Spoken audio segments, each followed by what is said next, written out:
السلام علیکم ورحمۃ اللہ تعالی وبرکاتہ۔ پیارے ناظرین، ایک صاحب نے سوال کیا ہے کہ میری بیوی گھر میں قرآن مجید پڑھتی ہے اور میں نے دیکھا کہ وہ قرآن مجید میں مور کے پنکھ کو رکھی ہوئی ہے، تو کیا ایسا کرنا جائز ہے؟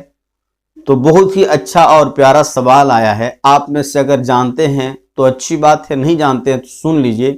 مور کے تعلق سے فتاوی عالمگیری میں لکھا ہوا ہے کہ مور ایک حلال جانور ہے۔ جی ہاں، مور حلال جانور ہے، اس کا کھانا حلال ہے مسلمانوں کے لیے۔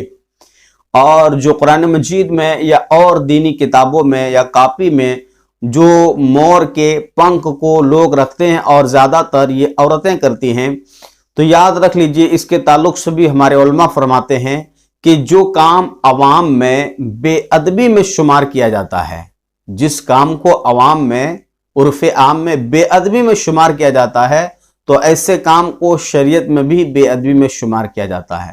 چونکہ مور کا پنکھ جو ہے بہت ہی خوبصورت ہوتا ہے اور اس سے سارے لوگ اس کو اچھا جانتے ہیں، اس کو دیکھ کر سبوں کو اچھا لگتا ہے مور کے پنکھ کو، اور زیادہ تر عورتیں اس کے شوقین ہوا کرتی ہیں کہ وہ اپنے پاس رکھتی ہیں۔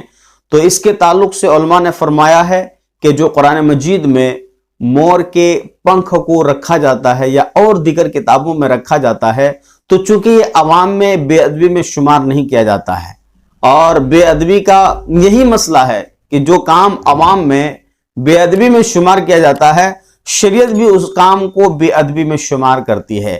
اس لیے چونکہ قرآن مجید میں مور کے پنکھ کو رکھنا عوام میں بے ادبی نہیں شمار کیا جاتا ہے، اس لیے شریعت اس بات کی اجازت دیتی ہے کہ اگر کوئی خاتون ایسا کرتی ہے تو وہ کر سکتی ہے۔ یعنی مور کے پنکھ کو اگر قرآن مجید ہو یا دیگر دینی کتاب ہو یا کاپی میں ہو، اگر رکھنا چاہتی ہے تو رکھ سکتی ہے۔